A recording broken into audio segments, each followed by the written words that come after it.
Un virus, ça vous chatouille, ça vous gratouille, c'est-à-dire... Encore pire que la cage, le virus hexagonal, la fièvre coloniale, sexiste et libérale, allergique aux musulmanes, aux SDF et aux tziganes. Eh ouais camarade, je suis français mais je me soigne. Encore pire que la cage, le virus hexagonal, la fièvre coloniale, sexiste et libérale. En réalité, même si Soral disparaît aujourd'hui par décrédibilisation, eh bien, une autre offre du type Soral peut facilement réapparaître. Et donc, nous avons à nous poser la question de à quelle demande correspond cette offre politique. Trop souvent, nous découpons les analyses politiques en prenant en compte que l'offre, et sans prendre en compte que si une offre fonctionne, c'est qu'elle correspond aussi à une demande, et qu'il faut aller regarder du côté de la demande. Je voudrais, en peu de temps, on a 10 minutes, donc juste poser quelques repères sur le débat. Le premier point, c'est interroger d'où vient cette demande. Le second point, c'est de questionner les conséquences de cette demande des quartiers populaires. Et le troisième point, c'est de nous interroger sur ce que signifie l'offre Soral. Sur le premier point, je vais redire ce que je dis fréquemment. Je reste persuadé que notre principale difficulté, c'est les obstacles que nous avons à gauche, à l'extrême gauche, mais aussi dans le mouvement associatif, sud l'immigration, de prendre la réalité telle qu'elle est, dans l'ampleur de sa dégradation dans les quartiers populaires. Je voudrais juste le souligner en passant, parce qu'on n'aura pas le temps de l'approfondir, en rappelant 5 processus à l'œuvre dans nos quartiers populaires, qui datent de maintenant au moins 3 décennies, et donc qui ont eu le temps de passer des seuils qualitatifs, avec des effets concrets dans la vie quotidienne des personnes qui habitent les quartiers populaires. Le premier, c'est le processus de paupérisation. Je ne m'étalerai pas là-dessus, il suffit de regarder la hausse des chiffres de la pauvreté, la hausse des chiffres des indicateurs de niveau de vie dans les quartiers populaires. Le second, c'est le processus de précarisation. C'est-à-dire qu'on a toute une série d'habitants des quartiers populaires qui restent dans la sphère du travail, mais par morceaux, dans du CDD, dans de l'intérim, dans des petits boulots, et qui donc sont dans des difficultés concrètes de projeter, même dans un avenir proche. Et ça change plein de choses sur l'ordre des priorités, sur les éléments de sensibilité, sur les points qui nous permettent de considérer qu'on fait partie d'un camp ou non. Ça change plein de choses que d'être dans cette immédiateté de l'existence imposée par les conditions de vie économique. Le troisième point, c'est un processus de désaffiliation et de crise des sociabilités ouvrières et populaires dans les quartiers populaires. Le cumul pendant 30 ans de la massification du chômage et de la précarisation fait que les éléments de repère culturel, de réflexe, d'habitus dans les quartiers populaires, autour de grandes valeurs, qui étaient les valeurs historiques du monde du travail, eh bien, sont perturbés, ont des difficultés à se transmettre de manière intergénérationnelle, et y compris parce que les espaces-temps et les êtres humains concrets, les militants qui étaient fréquemment dans les quartiers populaires, eh bien, n'offrent plus ces espaces de transition. Comme disait Gramsci, l'hégémonie culturelle va jouer, et il y avait une contre-hégémonie culturelle dans les quartiers populaires. Alors après, elle était fragile, elle était contradictoire, il ne s'agit pas pour moi de nostalgie du passé, mais juste de constater que là, nous avons perdu quelque chose dans cette quotidienneté de vie dans les quartiers populaires. Le quatrième processus, c'est le processus de discrimination, qui est encore sous-estimé fortement, voire nié. Tout le discours sur « il ne faut pas victimiser, il ne faut pas exagérer, etc. » reste encore fréquent aujourd'hui, alors que les évaluations quantitatives que l'on en a montrent un phénomène systémique, structurel, massif, qui commence dès la recherche du premier stage quand on s'appelle Mohamed ou Mamadou, Aminata ou Fatima, dès la 4e, qui continue dans la recherche d'emploi, puis dans la recherche de logement, puis dans toute une série d'expériences à tel point qu'on peut parler de carrière de discriminés aujourd'hui. Et ça a des effets sur les subjectivités. Ça a des effets sur les manières de voir qui est mon ami, qui est mon ennemi. Ça a des effets sur la quête que j'ai de comprendre le monde, de comprendre ce qui m'arrive. Et le 5e point, c'est le processus d'ethnicisation des grilles de lecture. Ça a été souligné tout à l'heure, la théorie des chocs des civilisations, ce n'est pas que Huntington aux États-Unis, ça a été aussi toute une série d'émissions télévisées, ça a été le soubassement des multiples débats. Je faisais un calcul la semaine dernière, c'est quasiment tous les 3 mois depuis 15 ans qu'on a une thématique qui renvoie à l'ethnicisation des explications. Si vous cumulez le débat sur la loi sur le foulard avec tous ces débordements politiques en 2004, si vous cumulez les débats sur le halal, le débat sur la burqa, le débat sur l'identité nationale, si vous prenez faites juste la liste, ça fait près de 15 ans qu'il y a matraquage systématique et infiltration dans les pensées, que la seule manière d'expliquer le monde aujourd'hui est une explication qui renvoie aux cultures, aux ethnies, etc. et non plus aux dominations, aux exploitations, c'est-à-dire le vieux vocabulaire qui permettait aux dominés de comprendre le monde.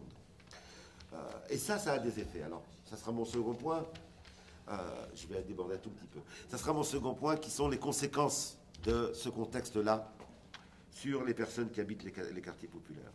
Je voudrais en citer 3 qui me semblent incontournables pour comprendre pourquoi l'offre Soral a pu prendre aussi rapidement. D'abord, et c'est sans doute lorsqu'on aura pris acte de cela qu'on pourra, moi je suis quelqu'un de très optimiste, qu'on pourra construire une contre-offensive, il faut prendre acte que tous ces processus-là ont segmenté les classes populaires. Nous rêvons tous de classes populaires qui se réunissent. Mais ces processus-là les ont segmentés. Et les ont segmentés y compris à partir de la dimension d'origine. Et les subjectivités ne sont pas... Alors quand je dis ça, en 10 minutes, je suis obligé d'être un peu mécaniste. Hein. Bien sûr, il faut remettre de la souplesse, il faut remettre de la complexité. Mais nous avons des subjectivités différenciées qui se construisent parce que les expériences ne sont plus tout à fait les mêmes lorsqu'on est issu de l'immigration ou non. La seconde conséquence, et qui n'est pas secondaire, et qui là aussi on a du mal à la prendre en compte, c'est l'augmentation de la violence dans les rapports sociaux de proximité. Lorsqu'on n'a pas de cible commune, lorsqu'on ne sait pas qui est l'ennemi, lorsque collectivement on n'a pas de perspective d'action, Frantz Fanon nous disait, donc avant cette phase-là où on a une lecture politique commune, avant cette phase-là, Frantz Fanon nous dit, le noir tue le noir, l'arabe tue l'arabe, et moi je rajouterais, le pauvre tue le pauvre. Et il y a objectivement dans nos quartiers populaires, en même temps qu'il y a plein d'espaces de solidarité, etc., il y a aussi une augmentation de la violence dans les rapports sociaux qu'il faut prendre en compte. Et le troisième facteur, eh bien, c'est en termes de besoins. Tout ça, ça produit quoi comme besoin? Je n'ai pas la prétention d'être exhaustif, mais je voudrais juste dire qu'il faut rompre avec l'idée que nous avons, du côté des habitants des quartiers populaires, une non-conscience politique. Certes, la conscience politique n'est pas une conscience politique absolue, qui prendrait en compte tous les aspects du système, qui interrogerait toutes les complexités. Mais confronté à tous ces processus, il y a un processus de conscientisation qui est en cours et qui a besoin d'une expression politique. La conscientisation politique ne fonctionne pas sur le mode binaire. Ce n'est pas des gens qui sont conscients politiquement qui vont venir parler à des gens qui ne sont pas conscients politiquement pour leur apprendre ce qu'ils devraient faire. Ça ne se joue pas de cette manière-là. C'est un processus et chacun élabore dans sa conscience une tentative d'explication des oppressions qu'il vit. Je voudrais dire que dans les quartiers populaires, il y a au moins une prise de conscience qui est très avancée. Encore faut-il avoir un minimum de contact avec les habitants des quartiers populaires pour le sentir. C'est la prise de conscience de l'existence d'un système de domination. Les gens vous disent, c'est un système, tout est lié. Alors bien sûr, quand on dit ça, tout de suite, certains vont dire, mais non, la théorie du complot, on ne peut pas, qu'est-ce qui se passe, etc. Mais vous discutez avec un groupe de gens dans un quartier, ils vous disent, c'est pas un méchant, non, non, c'est quelque chose de plus global, il y a un système, c'est en lien, il y a de l'interaction, etc. Alors, ils ne disent pas avec ces mots-là, mais il y a cette prise de conscience-là qu'on a affaire à un système de domination. Bien sûr, ils ne le diront pas avec ces mots, mais c'est important de l'avoir en tête. D'abord parce que ça donne aussi un peu d'espoir. La question qu'ils nous est posée, c'est comment on va pouvoir travailler là-dessus. La seconde dimension, c'est le besoin, c'est la recherche, c'est la quête de grilles d'analyse. Pour ceux qui ont encore la chance d'avoir des débats dans les quartiers populaires, il y a une soif énorme. Alors bien sûr, si dès qu'une explication qui n'est pas dans la culture habituelle de la gauche et de l'extrême gauche est prononcée, on a des cris d'Orphée et on s'en va, etc. Si on refuse ce travail qui est de confronter, d'être dans le débat contradictoire, etc., eh bien on ne pourra pas répondre. On ne pourra pas être dans le travail sur l'élaboration de ces grilles d'analyse. Mais il y a une quête de grilles d'analyse. Troisièmement, il y a un besoin objectif d'un canal d'expression de la colère. Après, on peut s'interroger sur les angles morts des réponses habituelles politiques par rapport à ça. Il y a également une recherche de radicalité qui correspond à la radicalité du vécu. Et si l'on vient parler de solutions non radicales alors que l'oppression est radicale, eh bien, effectivement, un certain nombre de personnes ne vous écoutent pas. Et il y a un dernier aspect, enfin, qui est le besoin de cibles précises. Alors pourquoi bien entendu, je simplifie et je caricature à l'extrême en 10 minutes, mais je le fais exprès pour qu'on puisse regarder du côté d'Alain Soral et de l'offre politique. Que nous offre Alain Soral? Il nous offre d'abord une cible précise, les Juifs. Pour Alain Soral, il y a un complot juif mondial, ils tiennent toutes les... manipulent tout, etc. Sauf que cette cible-là, elle est devenue crédible et légitime du fait aussi des ambiguïtés, à gauche comme à droite c'est même plus des ambiguïtés, mais à gauche, sur la question de l'antisionisme. En oubliant tout simplement que dans le processus de socialisation politique des jeunes des quartiers populaires, issus de l'immigration, eh bien la Palestine est désormais un facteur de socialisation politique. Tous ceux qui ont participé aux manifestations politiques de cet été de soutien au peuple palestinien, voire des dizaines de milliers de jeunes dans les rues, c'est une génération Gaza. Ça fait partie, participer à des manifs, ça forme politiquement. Ça fait partie des points de repère. Et des points de repère vis-à-vis desquels on va lire le réel. Et on va dire, mais que dit la gauche? Que dit la droite? Que dit Soral? Et cette dimension-là, cette difficulté, ça c'est pas de difficulté, ce refus d'un antisionisme conséquent, cette peur de sombrer dans l'antisémitisme si on est antisioniste, cette attitude réactive au piège que tendent effectivement un certain nombre de médias sur ces questions-là, eh bien, fait que toute une partie de l'offre politique est inaudible et que celle de Soral est audible. Second point de repère du côté de Soral, la négation des causes sociales et la proposition de causes qui soient effectivement des causes culturalistes. Soral dit aux jeunes des quartiers populaires, ne vous révoltez pas. Soyez sages. Si vous êtes discret, on va finir par vous accepter. En gros, accepter d'être au chômage, d'être discriminé, etc.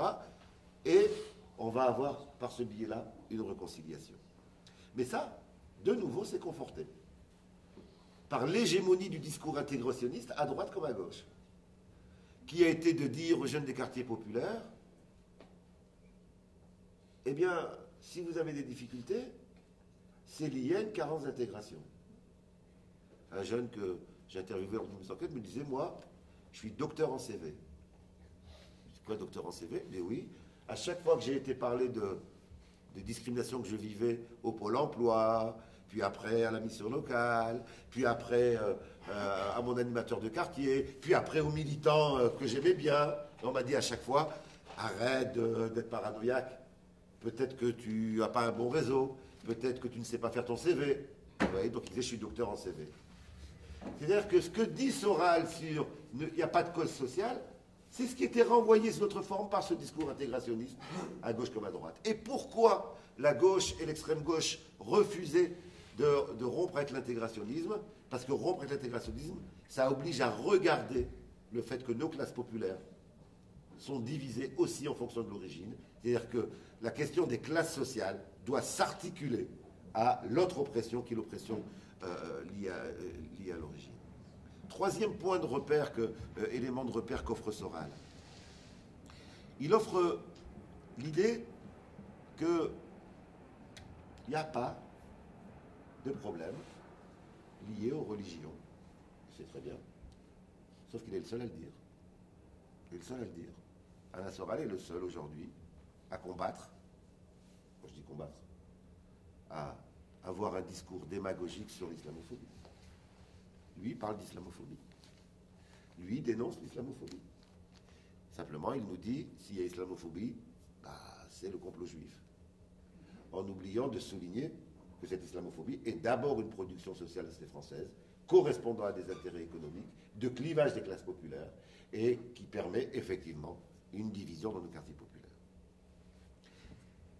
Quatrième point de repère, je compte mal, hein, donc c'est peut-être le cinquième, je ne sais plus. Le discours de Soral s'appuie aussi sur les angles morts globaux de la gauche et de l'extrême gauche française, mais aussi d'une partie du mouvement associatif, y compris issu de l'immigration. Et ces angles morts, eh ben c'est à chaque fois que l'on va mettre en avant des questions qui sont des questions de forme au détriment de questions de fond. Le républicanisme actuel, le discours sur l'unité nationale, la paranoïa autour de « je suis Charlie », etc., vient masquer, effectivement, les véritables questions qui sont posées à notre société. Et y compris vient masquer pourquoi certains gamins peuvent être attirés par des voyous que sont les djihadistes qui ont essayé de mettre le djihadisme entre guillemets, parce que même les mots sont piégés, qui viennent prendre nos enfants pour les transformer en tueurs.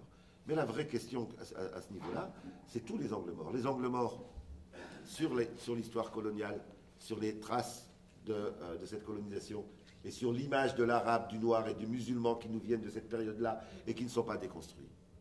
Angle mort sur la dénonciation de l'islamophobie. Et quand je dis sur la dénonciation, quand ce n'est pas un soutien à l'islamophobie, si nous regardons aujourd'hui, en une semaine, on a eu les radicaux de gauche qui redéposent un projet de loi sur les mamans qui accompagnent leurs enfants dans les sorties scolaires. Voilà. C'est redéposé. On a eu le relancement du débat sur le voile à l'université.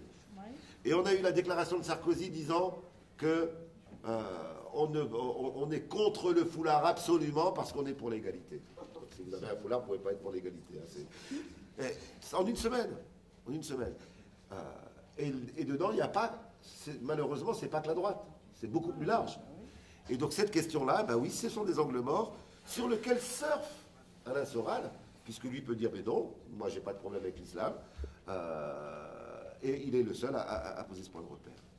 Et puis dernière dimension, je ne sais plus combien, dimension, cinquième, eh bien, il est le seul aujourd'hui encore à avoir un discours anti-système. Alors bien sûr, ce n'est pas le bon système. Bien sûr, c'est... la réponse aux besoins d'une analyse systémique, lui, va la renvoyer au grand complot. Donc c'est le système du complot. Mais il a un discours de réponse systémique. Alors que nous, on hésite parce qu'on a tellement peur d'être critiqué sur la caricature, etc. Et ça, c'est une grande faiblesse sur laquelle il surfe également. Et enfin, dernier point, le discours de radicalité. On a encore des discours mièvres, des discours mous, des discours gentils, sur des oppressions qui sont perçues comme radicales chez les habitants des quartiers populaires. On a raté des occasions énormes. Des occasions énormes. La question du contrôle aux faciès. Quand une grande partie de la gauche accepte l'abandon de la petite mesure que consistait, comment ça s'appelait, le récépissé, quand c'est abandonné là-dessus, alors qu'il aurait fallu avoir un discours de revendication encore plus forte pour qu'effectivement les habitants des quartiers populaires issus de l'immigration se sentent proches de ce discours qui est entendu, eh bien, oui, il y a une oppression radicale qui n'a pas d'écho politique radical. Là, ce vide-là, on va le payer cher. On va le payer cher. Parce que quand il y a un besoin de radicalité et qu'il n'est pas pris par ceux qui l'orientent dans une direction progressiste, eh bien, il est pris par ceux qui l'orientent vers une direction réactionnaire. Si nous regardons ce qui s'est joué, et j'en terminerai là, ce dernier mois, on a vu la possibilité, dans un laps de temps court, d'instrumentaliser une émotion. On a vu la capacité, et donc la possibilité, au sein du peuple de France, toutes composantes confondues, d'être dans du clivage. Parce qu'on a eu du clivage. Les Arabes et les Noirs ont dit « je ne suis pas Charlie ». De manière massive. La plupart des autres, et y compris dans le monde militant, ont dit « je suis Charlie ». Ça, c'est pas dramatique, mais il faut le prendre en compte pour travailler. Si on dit « ben non, c'est pas, c'était conjoncturel, ça va passer, etc. », c'est la preuve que ce clivage est réel. Il est le résultat de 30 ans de 30 ans de tous les processus que j'ai dit là. Quant à la multiplicité aujourd'hui, donc je pense qu'on est dans du processus de fascisation. Je ne pense pas qu'on est sous le fascisme, je ne pense pas qu'il y a un danger fasciste immédiat, mais je pense qu'il y a un processus de fascisation qui vient de l'obligation pour les classes dominantes de s'en sortir à court terme, mais à chaque fois qu'on s'en sort à court terme sans poser les questions des causes, eh bien le Front National vient derrière ramasser la mise. Certains se rassurent aujourd'hui en disant qu'il y a une multitude de groupes fascisants. Voilà, on a les identitaires, on a ça, etc. Dans toutes les expériences que l'on connaît de fascisme, ça a commencé par une multiplicité de groupes fascisants. C'est ce que j'appelle la division du travail dans le travail de division des classes populaires. Et effectivement, quand l'opportunité se présente, je vous rassure, ces groupes finissent par converger. C'est-à-dire quand le besoin de cette convergence... Quoi ? Tu as raison de nous rassurer. Oui, non, excusez-moi. Dernier point que je voudrais terminer en citant Gramsci, parce que je pense qu'on est vraiment dans ce qu'il décrivait.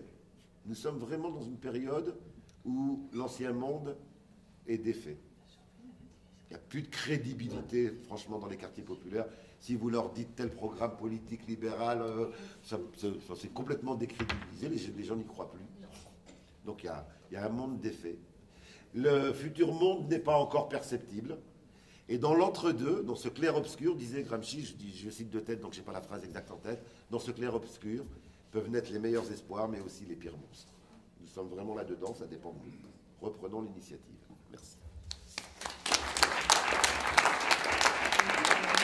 Un virus, ça vous chatouille, ça vous gratouille, c'est-à-dire... Encore pire que la cage, le virus hexagonal, la fièvre coloniale, sexiste et libéral, allergique aux musulmanes, aux SDF et aux tziganes. Eh ouais camarade, je suis français mais je me soigne. Encore pire que la cage, le virus hexagonal, la fièvre coloniale, sexiste et libéral, allergique aux musulmanes, aux SDF.